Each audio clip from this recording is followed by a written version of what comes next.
What is the business model? If we just take today, it's square meters per euro, and you're renting out space. Do you believe that needs to change going forward as well? Do you see things already?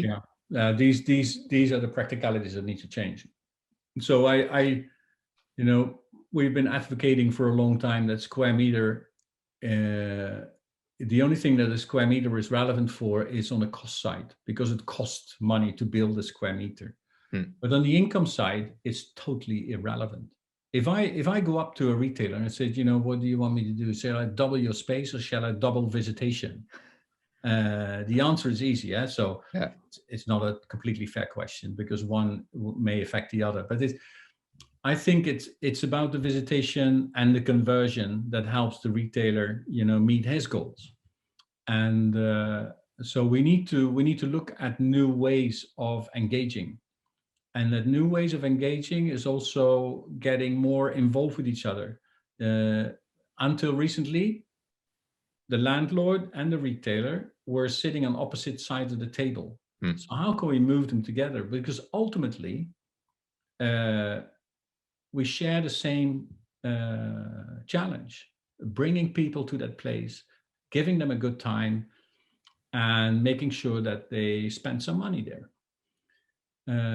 For the retailer, it has an immediate effect, but let's not be mistaken. Also, for the real estate owner, there is a lagging effect, but it's the same effect.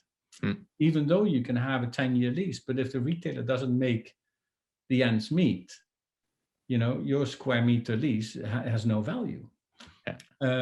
So I think we need to come together and more work together from a landlord and a retailer perspective, and find ways of doing that, which is not easy, because in many countries there is a lease legislation that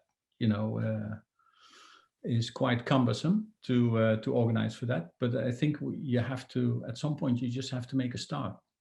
And again, not the whole thing at once, but just start testing and trying with little places. And if you're successful, it will spread, definitely. And as soon as you reach somewhere between 15 and 20% that is successful in this, you reach a certain tipping point, and then the rest will, you can just lean back and the rest will follow. No. So if we take this example from an industry's perspective, so there are investment funds and investors who own properties, and they're operators who operate properties, and they're retailers who are renting. So if I understand you right, if we take the industry need to work together in a completely different way than it is the case today. No.